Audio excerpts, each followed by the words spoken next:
Hello and welcome. Today we're diving into a really important editorial that tackles one of the biggest challenges in the Indian judicial system, the delay in getting justice. Now, if you're preparing for exams like the UPSC, UPPCS, or BPSC, you know this is a huge topic. It touches on everything from governance and fundamental rights to institutional reform.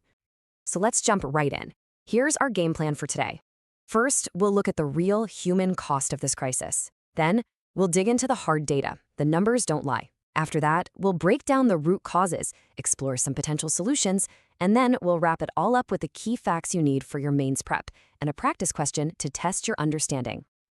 You know, it's easy to get lost in statistics and abstract ideas, but to really understand the urgency here, we need to start with a real-world story, because this isn't just about cases. It's about people's lives hanging in the balance.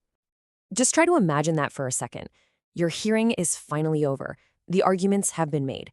And then, you just wait for nearly 3 years.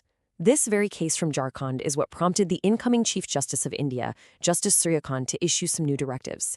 And it makes you wonder, right? How common is this? Well, the answer is, it's alarmingly common. This isn't just a one-off problem in Jharkhand.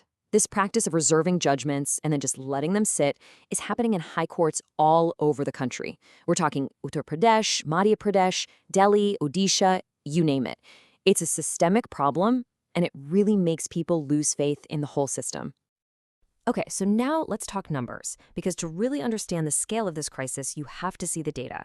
And for your exams, using these specific figures in your answers is going to be absolutely critical. This right here shows us just how many empty chairs there are on the bench. Think about it. A full 1/3 of all high court judge positions are currently empty. For district courts, it's a quarter. And in some states like Jharkhand, it's a staggering 40%. This just completely hobbles the system's ability to actually hear and decide cases. And what's the direct result of all those vacancies? Well, look at this. Every single high court judge is staring at a mountain of somewhere between 7,000 and 10,000 pending cases. With cases taking about 3 years on average, the workload is just crushing. It's no wonder these backlogs keep growing. Now this is a statistic that should really make you stop and think. Over 75%, that's 3 out of every 4 people in India's 1,360 jails are under trials. They haven't actually been convicted of anything. They are just sitting there waiting for their trial to end. This is the real human cost of a slow justice system. You know, the official government figure says we have about 21 judges for every million people. But according to the India Justice Report, the reality on the ground is much worse. It's only 15. This is miles away from the 50 judges per million that the Law Commission recommended decades ago. It just goes to show you how deep this capacity problem really is. So it's really tempting to think, okay, just hire more judges, problem solved, right? Well, as we're about to see, it's not nearly that simple. The problem goes much deeper than just empty seats on the bench. I mean, even if we could wave a magic wand and fill every single judicial vacancy tomorrow, the system would still struggle. Why? Because you can't just have a judge. You need the entire support system.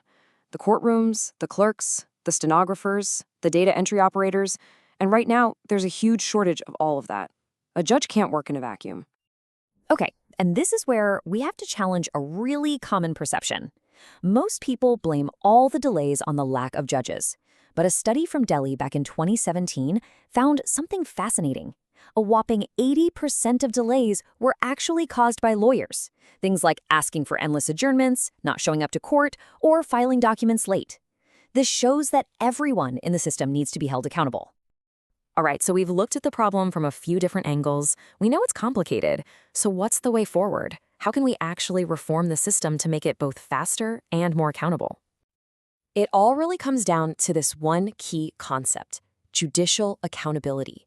What does that actually mean? Well, it's the idea that the judiciary has to be transparent about what it's doing and answerable to the people it serves. That directive from Justice Surya Kant telling high courts to publish data on delayed judgments, that's a huge step in the right direction, because transparency is always the first step. So how do you eat an elephant? One bite at a time. Instead of trying to fix the whole system at once, the editorial suggests a much smarter, targeted approach. Let's focus on the high-volume, simpler cases, like the 4.3 million check bounce cases clogging up the system.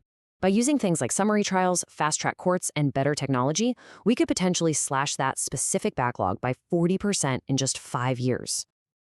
And what about those lawyer-induced delays we talked about? Well, there are actually new tools to tackle that. The amended Code of Criminal Procedure, the CRPC, now gives courts more power to say no to endless adjournments and even to impose fines for wasting the court's time. The real key, of course, will be making sure these rules are actually enforced. Okay, let's take a breath and do a quick revision. These are the absolute must-know facts and figures from our discussion today. You'll want to have these ready for your answer writing practice. Seriously, take a screenshot of this or jot these down.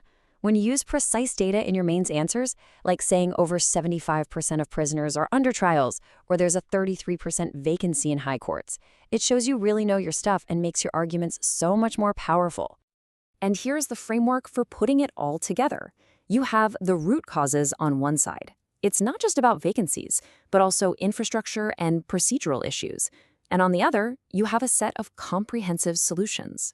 This balanced problem and solution approach is exactly what examiners are looking for. All right, to wrap things up and really put what we've learned to the test, let's take a look at a practice question designed for the mains examination. So when you tackle a question like this, remember everything we've talked about. A great answer will acknowledge the vacancy issue, but then go deeper. Talk about the lack of infrastructure, the procedural problems, and the role lawyers play, using that data we revised. And for your suggested reforms, think comprehensively. Transparency, targeted case management, and stricter rules. See you again tomorrow with an important editorial. For this, subscribe to the YouTube channel Unlock UPSC. Thank you.